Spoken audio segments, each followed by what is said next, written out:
Welcome to the official Heisman Trophy podcast.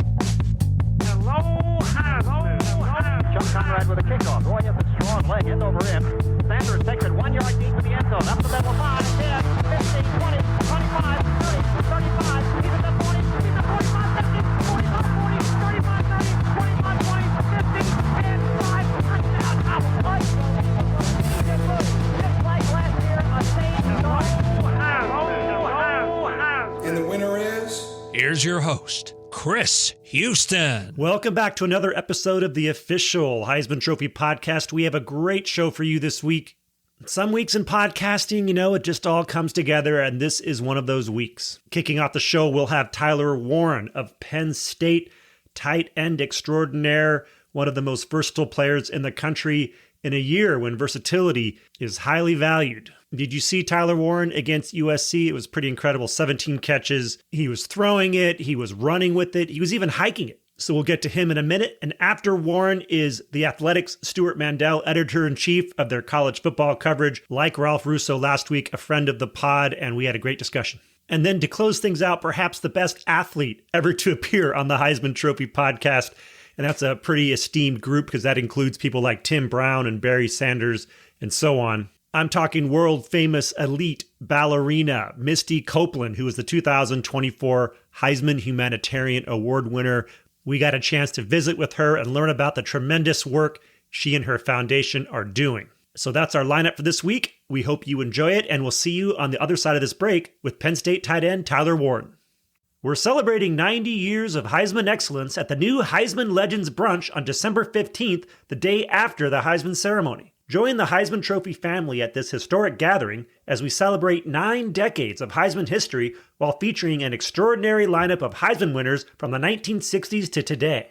We'll have an exclusive meet and greet for our guests to connect with Heisman legends, followed by a celebratory brunch. This is your chance to be part of an unforgettable afternoon. Not only will you hear our Heisman winners' stories firsthand, you'll also support the impactful charitable work of the Heisman Trust. Secure your tickets now for this special event. Space is limited and you won't want to miss it. Go to Heisman.com to reserve your tickets today.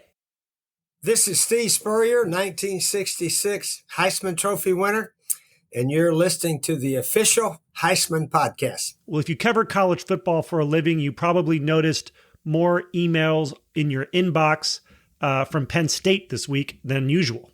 And that's because Penn State is pushing its tight end, Tyler Warren, for the Heisman Trophy. Now, before you scoff, keep in mind that 2 players have won the Heisman Trophy while playing tight end. The second Heisman Trophy winner, Larry Kelly of Yale in 1936, basically played tight end.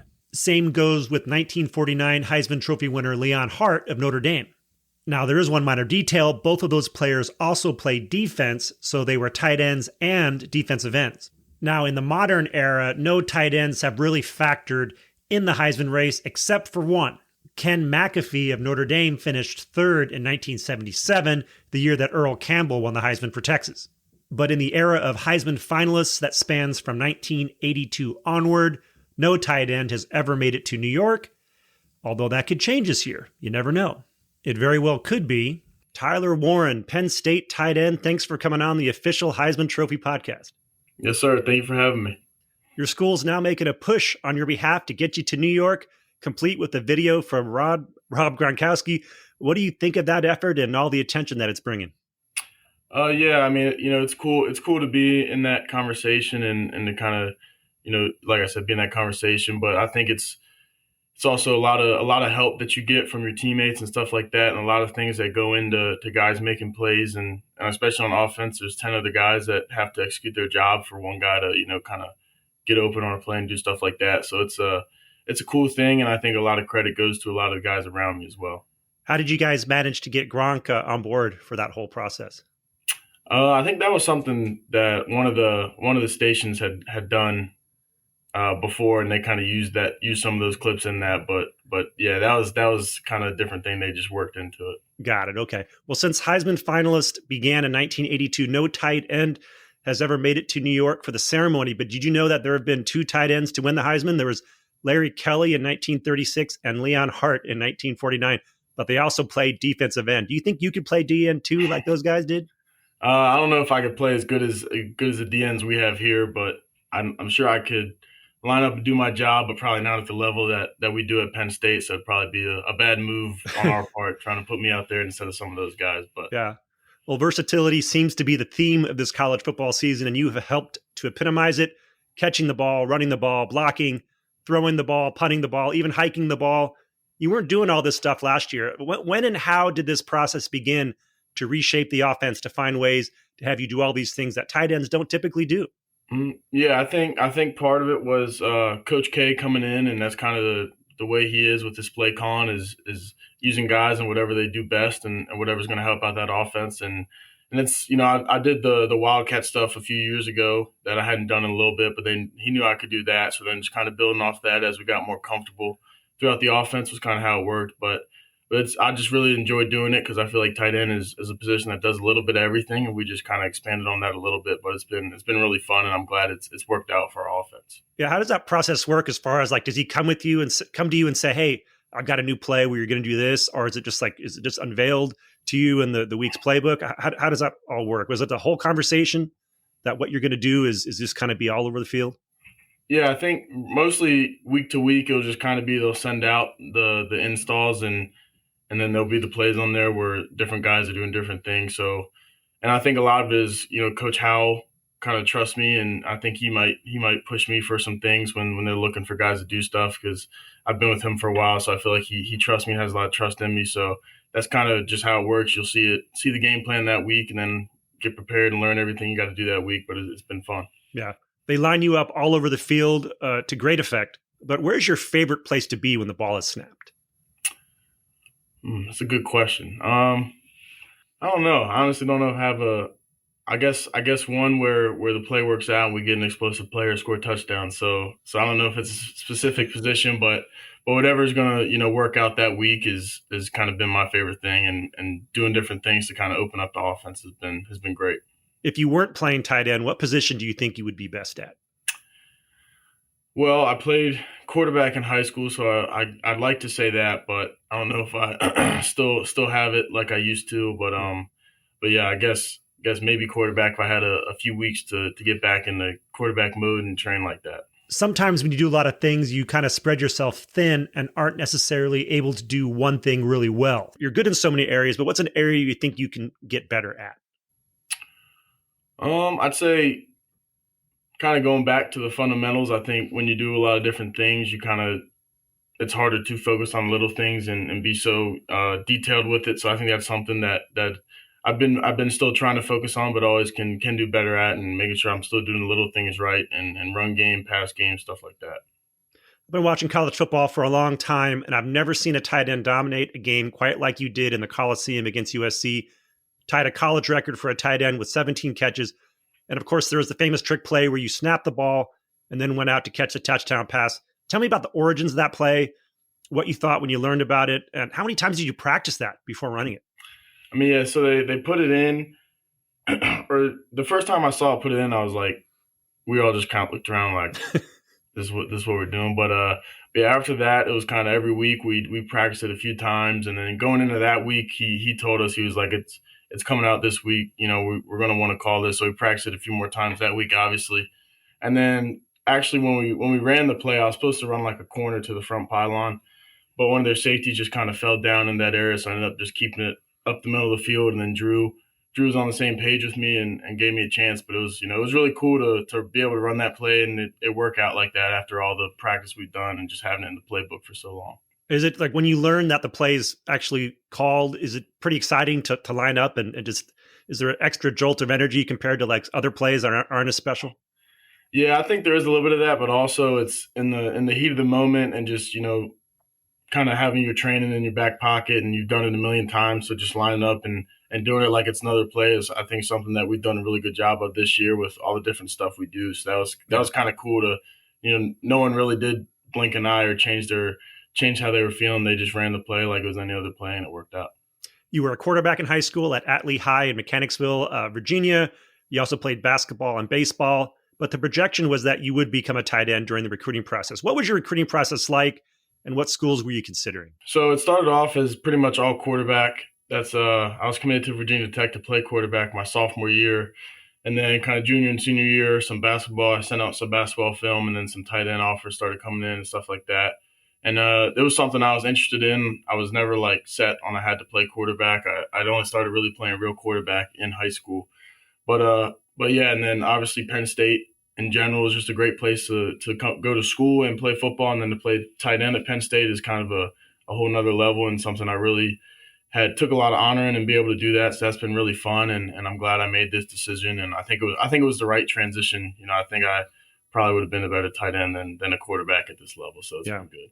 You started to really come on last season as a junior, but the jump in your production as a senior has been really dramatic. 75 catches for over 900 yards so far. To what do you attribute this improvement?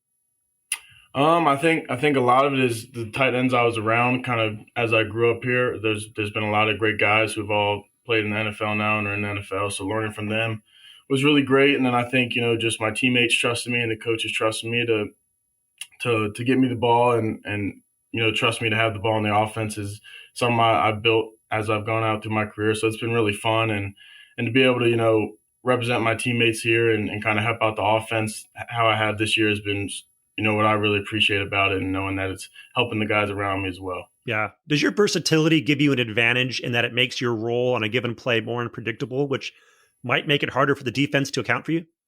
Yeah, I think that is, something that we try to do with a lot of guys is put them around in different positions and move them around before plays, just so it's one more thing that a defense has to be thinking of or one more check they have to do.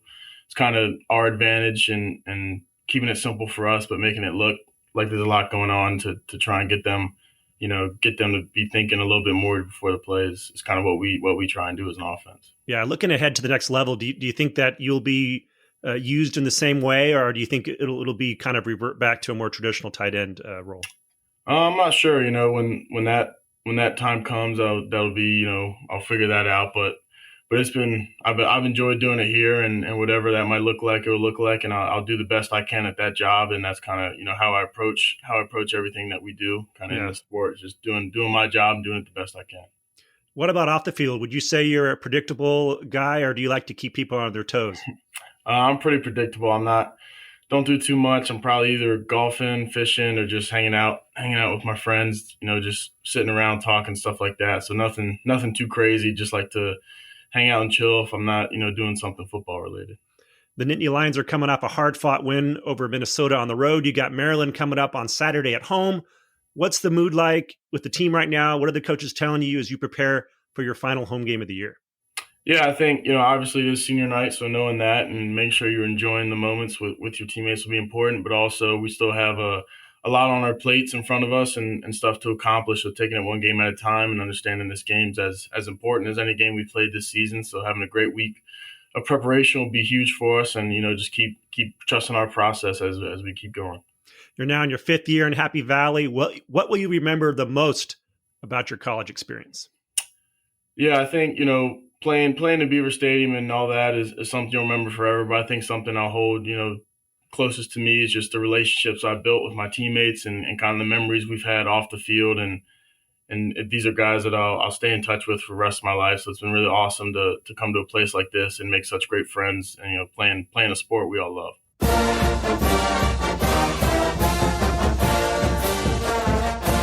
Well, Tyler Warren, tight end extraordinaire, thanks for coming on the official Heisman Trophy podcast. Best of luck the rest of the season, and maybe we'll see you in New York. Yes, sir. I appreciate you having me on. Thank you.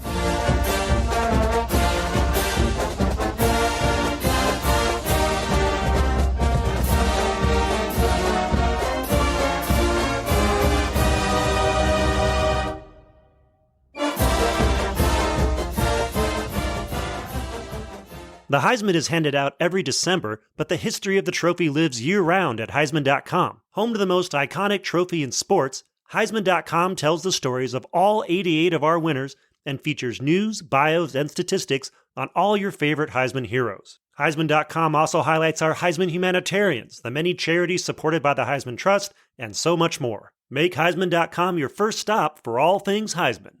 This is Ricky Williams, 1998 Heisman Trophy winner, and you're listening to the official Heisman Trophy podcast. Stuart Mandel is the editor-in-chief of The Athletic's college football coverage and one of the premier writers in the sport. Stu, welcome back to the show. Thanks, Chris. Thanks for having me. Let's dig right into what the top Heisman candidates are doing now and what they have to do to win the Heisman, and then what you think is actually going to happen. First up, the noon slot on Friday features the top two candidates, Travis Hunter, Ashton Jeanty, each hosting an OSU, as it turns out. In Colorado's case, it's Oklahoma State, and in Boise State's case, it's Oregon State, Pac-12 champ, Oregon State. Which OSU do you think has a better chance of stopping or slowing down these premier players? Not Oklahoma State. Yeah, they're just not very good. And Oregon State's coming off a nice kind of, snapped out of a skid and got a big win against Washington State. We'll see which version of Oregon State shows up for this one. But man, at this point, Ashton Jeanty is about as predictable and reliable as they come. He's yet to have that game that running backs usually have where it's like 19 carries for 57 yards. I mean, he gets his 150 to 200 every week. Mm-hmm. It's interesting that both these guys are, like you said, players. You know what Boise State's going to do. You know that he's going to get the ball. You know that Hunter's going to get the ball. And there's really not much you can do to it seems like there's not much they can do. But I want you to finish this sentence. The race is over if Hunter does what? I mean, I think the race might already be over. I feel like the universal acclaim for Travis Hunter is so deep at this point that it's hard for me to imagine what Jeanty does. I mean, we've just become so numb to 2,000-yard rushers. It's like he reached 2,000 this weekend and nobody blinked an eye. Mm-hmm. Now, I will say the advantage he's going to have is he's going to play on championship weekend for sure. Colorado's going to need some help. Mm-hmm. So that Friday night with a playoff berth on the line, yeah, a lot of people are going to be watching Boise State that weekend, and Colorado might be sitting at home. Yeah. But I just think the awe around Travis Hunter is so great. It almost feels like the year Lamar Jackson basically wrapped it up with 3 games to go. And, his team lost and kept losing and he still won it. Lost the last 2 games. Travis Hunter's at. Yeah. So you think the candidacy is so unique, being predicated on his two-way ability, that his team success is less important, that this is the bigger story surrounding his candidacy? Yeah, they lost 37-21 to Kansas, and I don't think it affected a single person's perception of Travis Hunter. Now, let's look at Jeanty, though. The race is over if Jeanty does what the next 2 games? Runs for 300 yards back to back. Something like that. It just shows you how hard it is. Now, look, if you had told me, 6 weeks ago that it would get to this stage in the season and it would seem like the only 2 guys that can win it are a running back from Boise State and a cornerback receiver on Colorado, like that's seemed preposterous. Surely Jalen Milroe or Dylan Gabriel or some quarterback would have solidified himself by now. Yeah. But I think the narrative took hold pretty early on that these are the 2, and they're so unique and they have a different background than. But it does seem like running backs just eventually hit a ceiling because there's not some generally new territory they can hit. There was a point where it looked like he might get to Barry Sanders, but even then, people are like, "Well, Barry Sanders did it in 11 games." Right. Well, what if Hunter has 1 catch for 4 yards and gets beat on 2 deep bombs against Oklahoma State? Yeah, I mean that's definitely that's a possibility. I say if you combine that with just an absolutely huge finish from Jeanty, that could happen. Mm-hmm. I think that the other part of Travis Hunter is like he's a celebrity. He goes beyond just really good college player. Number 1 pick, soon to be number 1 pick in the NFL draft. Mm-hmm. The Dion factor, being on YouTube all the time. You just don't see a college player have that kind of profile usually. That's a good point. You've also got Miami at Syracuse on Saturday. Cam Ward still in good shape to get to New York. Do you think there's still an opening for him to sneak in there and maybe like just move up to above one of those 2 guys, if not compete for the Heisman? Problem is, SMU is now going to be pretty highly ranked, so people will definitely be watching that game. And if he goes off on SMU, I would think he has a chance to move up to runner-up. Mm-hmm. He does seem to be the people's choice right now for a quarterback. I'm a little surprised Shedeur Sanders isn't getting more of that love. It may just be that you can't have 2 on the same team. I don't know. Maybe so. But Cam Ward seems to be the one that is Um, of the quarterbacks, the one at this point that's most likely to be in New York. Yeah. Well, those three guys we talked about, they seem like locks to me. Who do you think that fourth player will be, and who do you think it should be? Who I think it should be, Tyler Warren, because he's another guy who is playing such a unique role as the tight end, who's the go-to receiver on the number 4 team in the country, but they also use it running back. Another guy who I feel like is a huge factor every single week. Doesn't really have a game. Usually tight ends would have a game where they just vanish. Has not been the case with him so far. He's been, we do our Heisman straw poll with The Athletic.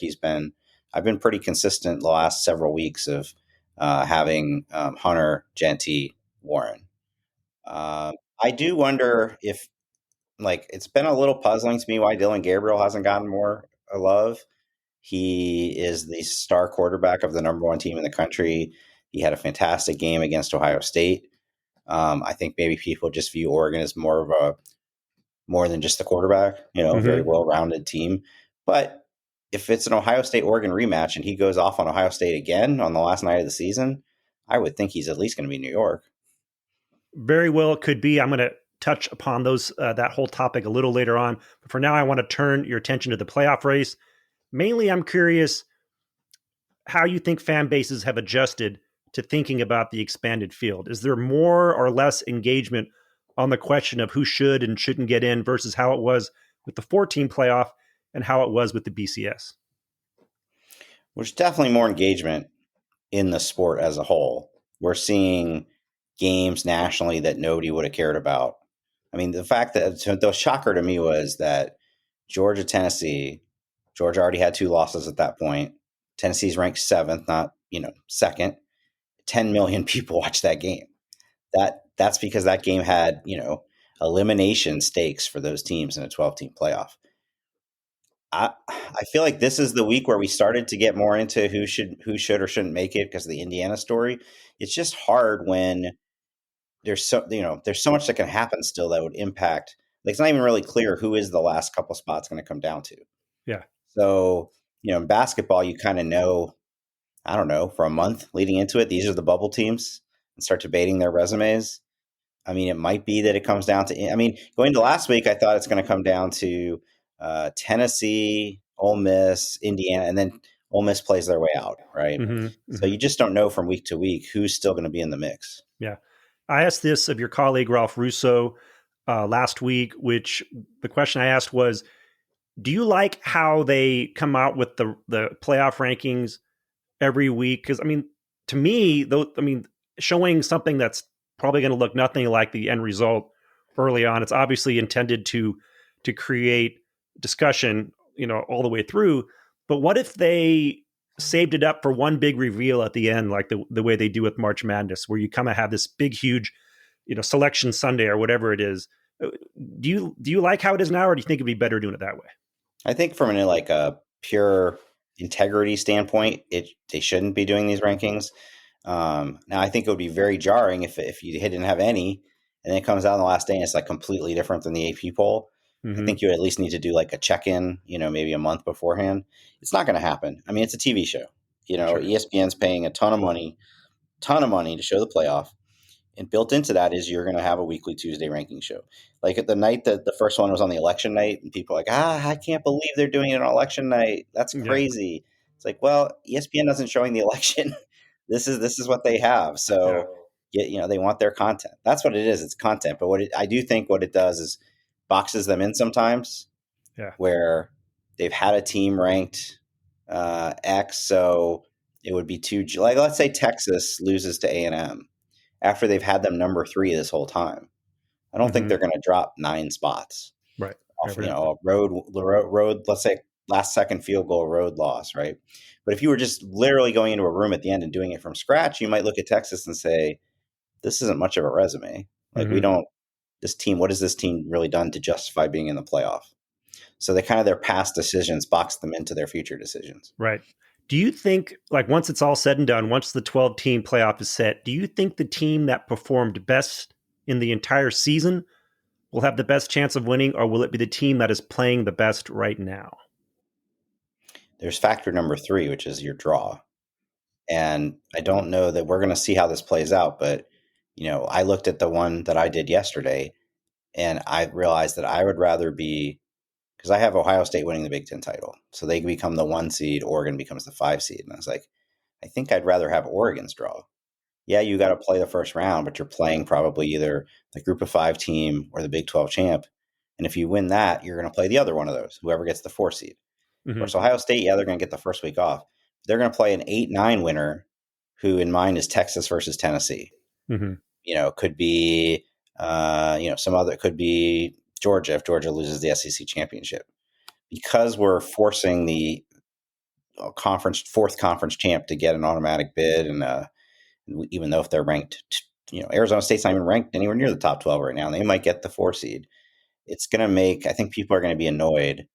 Annoyed's not the right word. Angry that it's not a fair college football. Yeah. That the bracket's not fair, that it's not, seated right. Yeah. And so this is all a long way of saying your question about who, I don't even know if it's about who's playing the best or who's the hottest or whatnot. It's just like who had to play Georgia, a Georgia team that didn't have a great season, but we all know is talented enough to win the national championship. Yeah. And who just by luck of the draw draws them in the quarterfinals, whereas somebody else gets Miami. Well, what's an under the radar team that might catch fire come playoff time?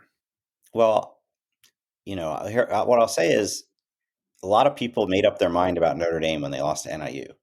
They're terrible, right? That game was so long ago and was clearly such a fluke. And they've just been kicking everybody's butt since then, right?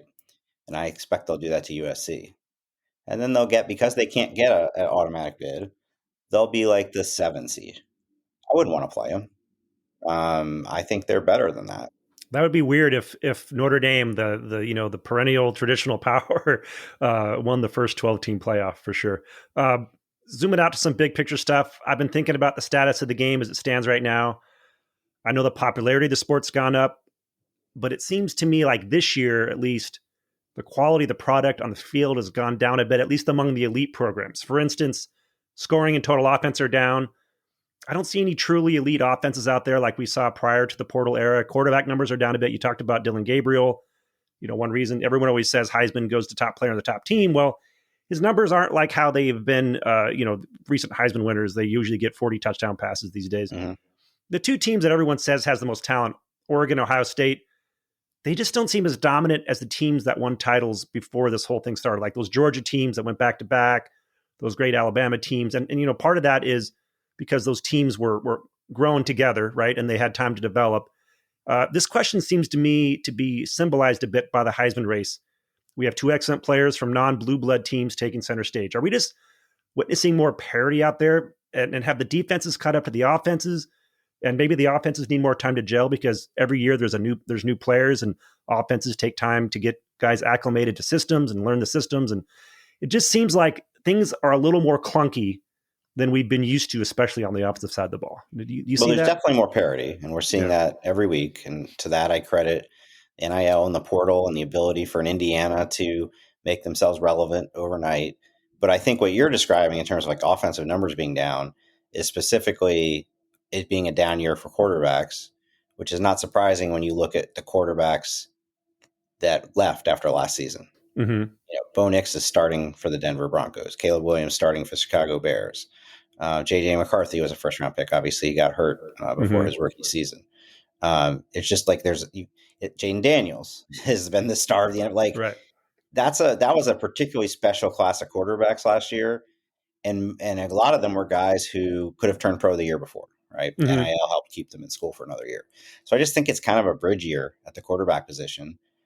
In fact, some guys that were big time recruits haven't really lived up to that. Yeah.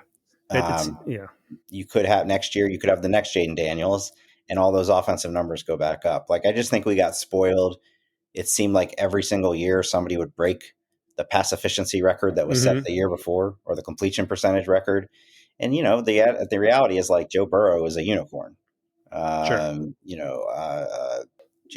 had a lot of unicorns lately, though. Had a lot of unicorns recently. Jaden Daniels was probably underappreciated, even though he won the Heisman because of his path.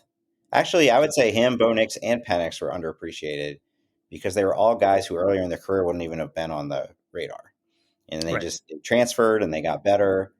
And I don't think I think now we're seeing them do in the NFL. People appreciate what a special class of quarterbacks that was. Yeah. It just wasn't realistic. You'd have another class like that the very next year. But isn't it hard for guys to develop when they're going every year to different schools? And isn't it hard for those offenses to become cohesive units? Probably. Now, the guys I just mentioned, Nix, Penix, Dan, they all transferred, Mm-hmm. At some point in their career. Some of those guys at least had a little continuity, right? Penix had worked with Kalen DeBoer before. Nix followed Kenny Dillingham to Oregon. And Caleb to USC with Riley. Yeah. Yep. So that was unique.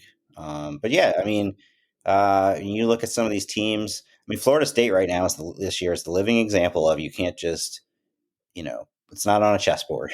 Right. You can't just take this transfer, this transfer, this transfer, this transfer. We'll pay this for the quarterback, put them all on the field, and it all gels.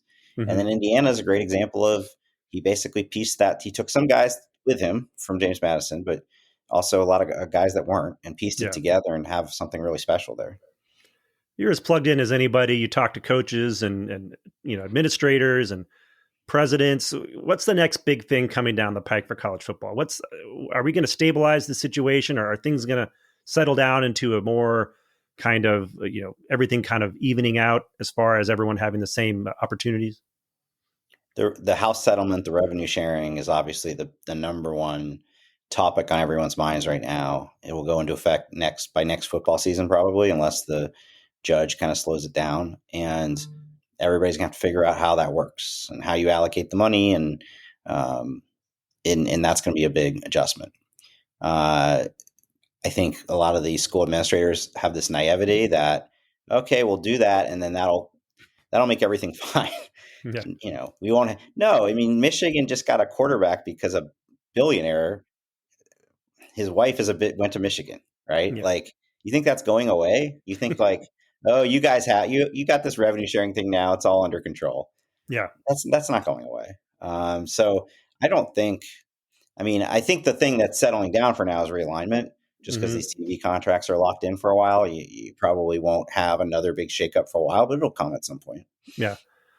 We see guys go to the NFL out of college and they get the big payday. And some guys have that crazy drive to keep working hard. And that's why you see players who are maybe undrafted free agents making teams because they had that work ethic. And some guys, just like anybody would, just like any of us would, you get the big payday and maybe your sense of urgency isn't as great. Maybe you feel you've made it, right? And so my question is, if you accelerate that timetable ahead 4 years, if you get freshmen making, was it 12 million a year, how do coaches keep them motivated? I mean, it's like the old system wasn't perfect, but you did have players whose goal was to get to the NFL. So therefore there was a little bit of extra motivation to become better. And I'm not saying that motivation doesn't exist, but certainly isn't it going to be harder if guys are making just these outrageous sums, and God bless them for it. No one's saying they shouldn't earn it or don't deserve it. But isn't it going to be natural that in players where, the prefrontal cortex doesn't fully develop until age 25, executive decisions are controlled by that part of the brain. So imagine someone who's 18 with a lot of money in a very fun city. How are we going to get the best performances out of these players given that circumstance? I don't know. First of all, there aren't many guys making in college what you can make in the NFL. Even the guys that are on the high end of it, I would hope realize or have people telling them that this is nothing compared to your first rookie contract if you can turn yourself into a first round pick. But the other stuff is something coaches are dealing with every day. This is a totally new dynamic to have a player. I think the thing you hear about more than motivation or not motivation is just locker room camaraderie, jealousy. Yeah. We saw the quarterback of Boston College quit 9 games into the season because he lost his starting job. The UNLV quarterback who says he was promised something he wasn't. He left 4 games into the season. Like it's much more of a business environment now, and that's not across the board. If you saw the interview over the weekend of Cal's quarterback breaking down in tears after leading his team to a comeback over Stanford, that's more what you think of as like the traditional college experience. And I do think that's still what most of these guys are playing for. Not everybody is going to play in the NFL, but it's just definitely become more complicated. Like you're constantly having to, what your coaches say is they're constantly having to re-recruit their roster. Guy can have guy who's not making any NIL money, has a couple big games, and he's going to the coach saying, I want a new NIL deal or I'm going to transfer after the season. Yeah. So it's a huge challenge they're dealing with. Are there some coaches that who maybe were in good shape before all this started, or who maybe signed up for the old system as far as this is what you have to do as a coach, and now there's all these other things that are going into it, and maybe they're not as well equipped? We did a story going into last season, so going into the 23 season, on Maryland and why Maryland's never really been able to, wake up. And my colleague interviewed Mike Loxley for that. He was a very candid interview where he said, he was always known as this great recruiter, right? Maryland hired him because he's going to keep all the kids in DC, and that hasn't really happened. And he's like, well, I'm a relationship guy. Like my whole thing was I build relationships, and now it's transactional. Yeah. It's like, I feel like my best asset as a recruiter has been minimized. He said something like, they also just built this brand new football facility that they thought was going to be a big, attraction for recruits. And he's like, these kids would get dressed in a trash can for $25,000, right? Like that's not a big selling point anymore. Yeah. And that's an adjustment. Yeah. Coaches, I don't think it's black and white. I mean, relationships definitely matter still. But it's everybody has a baseline expectation that they're going to make money. So, that definitely has changed. I mean, I think the head coaching job, especially at a major program, is just a completely different job than it was 5 years ago. Yeah. You said a key word, transactional. And the old college football sold the idea, whether it was true or not, that there's this connection between the players going to the school, the fan bases, and that it wasn't a transactional situation, even if there was some transactions going on.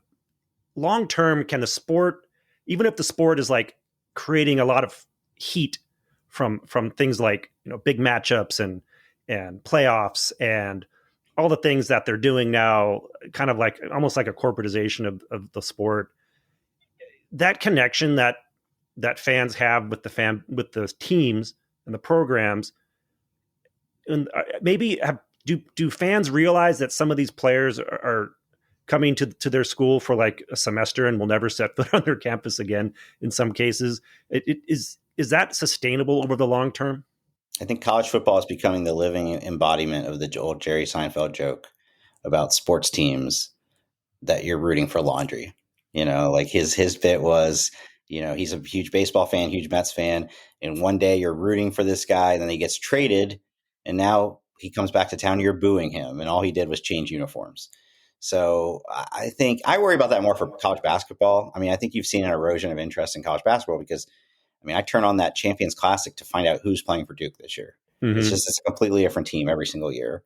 And, that's a sport where you get to know the players really well. For sure. Football, let's be honest, it's like 85 guys, and the average person, like not everybody's on message boards dissecting recruiting classes. Yeah. And I think on a bright sunny day in Auburn, Alabama, there's 90,000 people in that stadium, and 80,000 of them couldn't name more than the quarterback and a couple other players. Yeah. So that loyalty in college sports, more so than pro sports, is to the schools. Yeah. It's to the jersey. It's to the, singing the fight song. Right. And so I think that's why people who are saying, the transfer portal is going to, ruin the sport. We're seeing no indication that's the case. None. Right.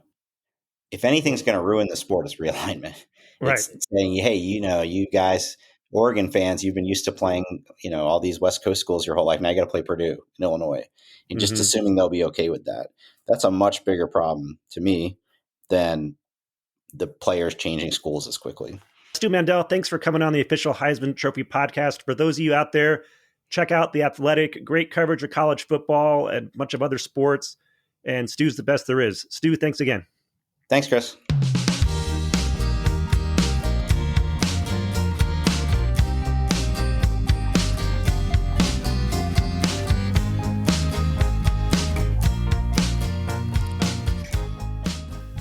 Misty Copeland is an American ballet dancer for the American Ballet Theater. It's one of the 3 leading classical ballet companies in the United States. On June 30th, 2015, Copeland became the first African-American woman to be promoted to a principal dancer in ABT's 75-year history. She was considered a prodigy, rose to stardom despite not having started ballet until the age of 13. Really, if you live in New York City and you happen to be walking around the Upper West Side near Lincoln Center, it's almost impossible to miss her. She is arguably the most famous ballerina in the world, an author of a best-selling book. She's done TV shows and endorsements, and her Misty Copeland Foundation is the reason why she's the 2024 Heisman Humanitarian. This is an award the Heisman Trophy Trust hands out every year, and it goes to figures in sports or athletics who are dedicated to helping underserved communities across the country. So here's my interview with Misty Copeland. We're very excited to have on the official Heisman Trophy podcast, the 2024 Heisman Humanitarian, Misty Copeland. Hey, thanks for coming on the show. Oh, it's such an honor to be here. Thank you so much for having me. Congratulations on this latest honor for your great work with your foundation. What does it mean to be connected with the Heisman Trophy? It's really like I never imagined this moment. I grew up in such a sports heavy household. The fact that I'm even a ballerina is kind of like, what? I don't think my family ever anticipated this. My father played basketball. My mother was a professional cheerleader for the Kansas City Chiefs football team. So I grew up like in it. So the Heisman, like that is like, the ultimate. So to think, now to be honored as a ballerina, as an athlete as well, but also for the, philanthropic work that I'm doing, using what I've gained by being an athlete and by being an artist and the opportunities and access I was given. And I wanted to replicate that and give others that same experience. And that's the work that we're doing through the Misty Copeland Foundation. Yeah. And for my part, it's so exciting to talk to someone who is really in the pure distillation of what is athletic. Ballet is just pure athleticism. And, I wanted to ask you, how did you discover this discipline? Yeah.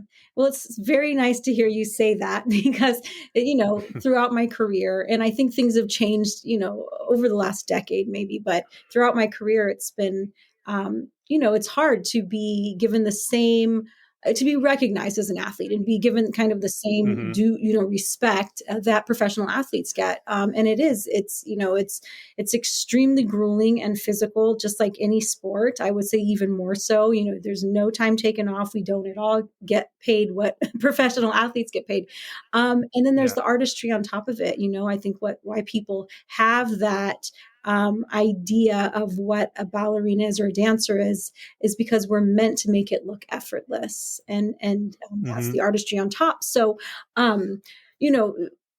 coming from this athletic world, around my family and then entering into ballet was not at all something I had planned on doing. I was introduced to ballet at my Boys and Girls Club, the community center in the town I grew up in San Pedro, California.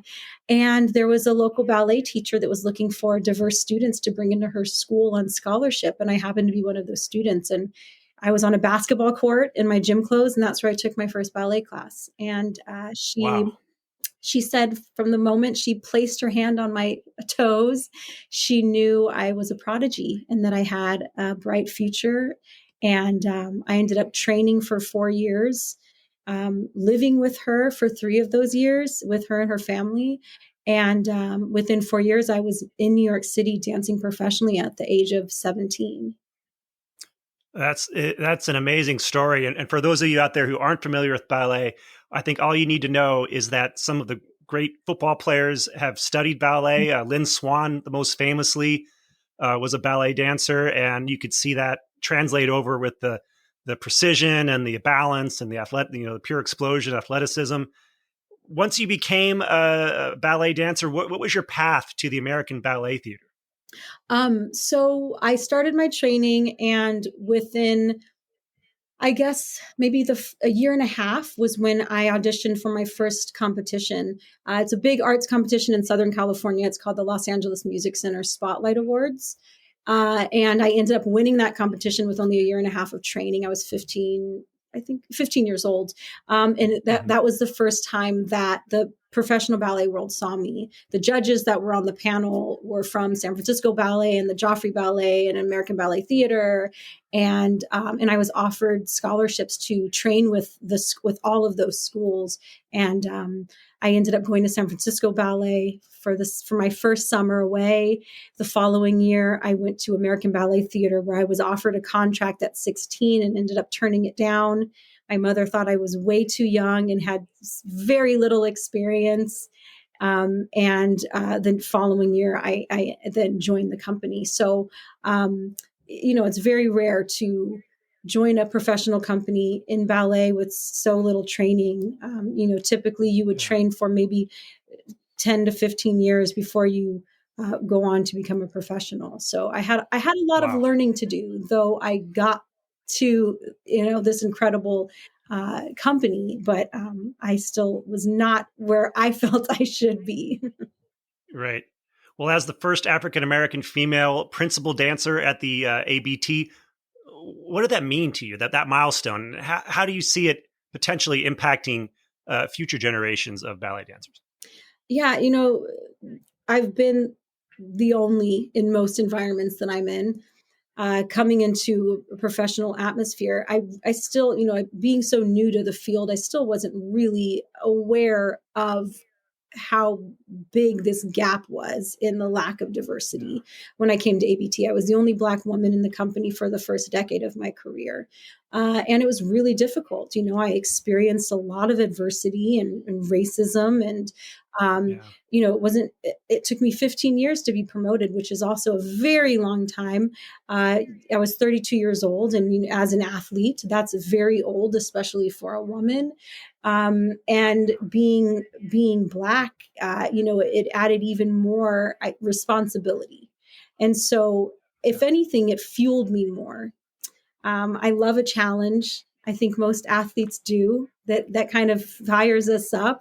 How can I overcome? How can I rise to the occasion?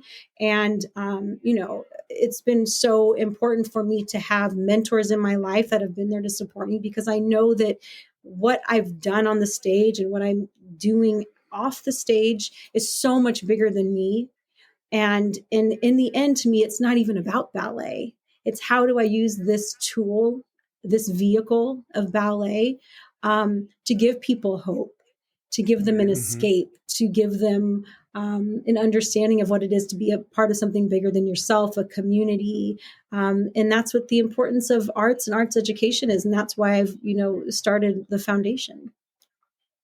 I read somewhere that you first got interested in ballet after watching the movie about Nadia Comaneci, Yes. or you got interested in gymnastics. I remember that movie. It was really, as a kid, watching that as well.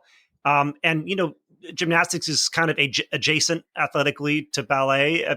With the kind of the Simone Biles's breakthrough in that sport, has that sort of helped a little bit with ballet as well? To become more diverse? Has that been an aid in that process? That's really interesting. No one's really ever asked me in that way. If I've seen any impact coming from that side of of athletics impacting us in any way. I would say no. I would say, if anything, once those little Black and brown girls or boys are already in the ballet studio, then it's amazing to see that, there's representation in all these different spaces, but it's about getting them into the space. And I wouldn't say that Simone Biles necessarily gets a young brown girl into the ballet studio, but to have that inspiration once they're in there is incredible. And it's definitely like making a difference. But, the real work for me is done at the top and at the bottom. It's the board of directors in these institutions. It's bringing more diversity there so that there's an understanding of how to create a company that's representative of everyone. And then on, kind of the bottom floor, it's how do we get access and opportunity to more children in under-resourced and underrepresented communities. And that's how I was discovered. And so I feel like this is my purpose. This is what I'm supposed to be doing. And that's the purpose of your foundation, the Misty Copeland Foundation at mistycopelandfoundation.org.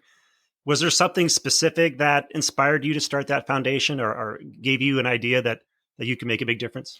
I always knew that I would do something in giving back. I mean, I have throughout my career. I've had a long-standing relationship with the Boys and Girls Clubs of America because that's where I got my start. I've been an ambassador for them, and with starting the foundation, I guess what sparked it was the pandemic.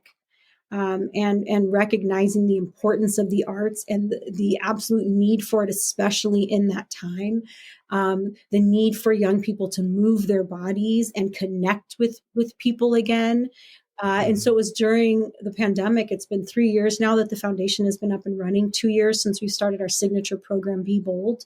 And it really kind of mimics the way I started. We're going into community centers.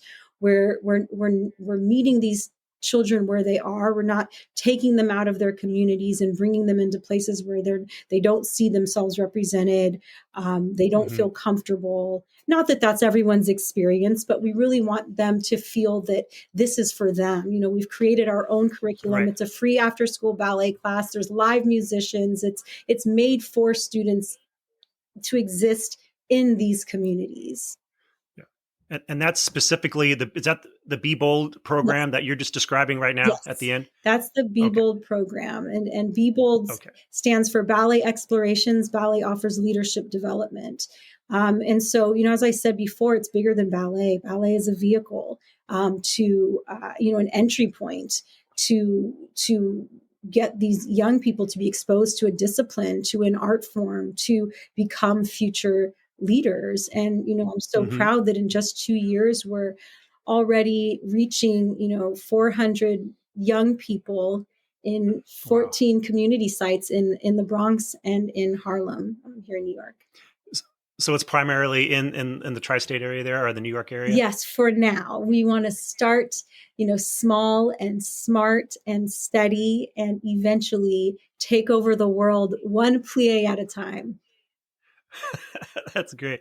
Can you share some of the more impactful success stories or milestones that you've achieved so far through your foundation? Yeah. I mean, to be able to be reaching this many children at only 2 years in, has been such a feat, and I'm so proud of that. Just to be able to have the flexibility, and it was very intentional with the foundation to have the flexibility and a team that was able to really make changes in real time with what we're seeing with the students in front of us. So even if you go from one community site to the next, the class may not look exactly the same because you're dealing with different students in different communities with different issues or different talents or whatever it may be. And that's something that I'm so proud of.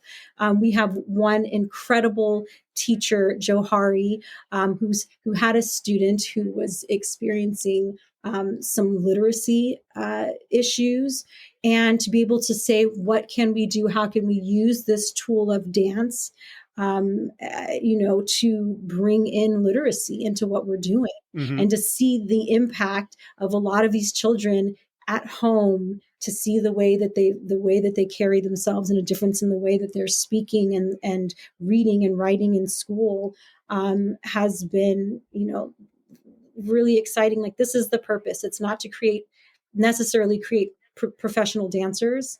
It's to create better human beings in our society. Well, there's so many great downstream benefits of doing something like ballet. The discipline required, the hard work required, the physical outcomes, your body getting stronger, and that's got to have great benefits as you get older in life too. Maybe stronger knees or something, something along those lines. Yeah. What upcoming? Yeah. What upcoming initiatives or projects are you planning, and how do you envision these efforts contributing to the broader community and to the world of ballet? Well, you kind of hinted to it with what you were saying, with just like the benefits of even when you're getting older that it can have on your body and strength and alignment. And the next initiative that we're working on right now is actually dealing with, or not dealing with, serving the elder population. So we're in the process of developing a new program that will serve our seniors. That's really, really exciting. And we're really trying to access those same communities that we already have our Be Bold program in. And what's been important for me is that it's not just about these programs within the community sites, but how can we really be a part of the community? How are we reaching their guardians and their parents and really getting them to understand the importance of this work? So in the end, I feel like the work that we're doing, I'm hoping will then infiltrate these big institutions. I've been a part of a big institution for 25 years, American Ballet Theater, and just the ballet world at large. And it's really hard sometimes, even though, I've been on stage and had an impact in that space. And it's like, then, I step away and you look at it and it's like, has there really been that much change? So what change can I make off the stage? And I feel like, it's getting people to recognize and see the work that we're doing and want to implement that on their schools and on their students. We've already seen that happening 2 years in. So much interest in the work that we're doing behind the walls of these community centers and really understanding it because they're seeing the changes in these young people. Well, it all sounds very exciting. You're working with the youth, working with older people. If you ever get around to the middle-aged folks, let me know. I'll be happy to learn some ballet. Awesome. Maybe that'll help me as well. Yes. So, Misty Copeland, thanks for coming on the official Heisman Trophy podcast. Congratulations again on everything. It's really an honor to talk with you, an honor for the Heisman to be associated with you. And we look forward to seeing you in New York City when you get your award. Thank you so much. It's an honor for me. Well, that'll do it for this week's show. Next week, 1999 Heisman Trophy winner Ron Dayne, celebrating the 25th anniversary of his Heisman Trophy award-winning season. See you then. The official Heisman Trophy podcast streams every Wednesday during the college football season and is hosted, co-produced, edited, and engineered by Chris Houston. Paul Goldberg is the executive producer and editor. Special shout out to Isaac Lowenkron, and big thanks to the Heisman Trophy Trust and its executive director Rob Whalen and associate director Tim Henning. The official Heisman Trophy podcast can be found on Spotify, Apple Music, and anywhere you listen to your favorite podcasts. You can also find clips of our show on Facebook, Instagram, Twitter, and YouTube. Just go to @Heisman Trophy.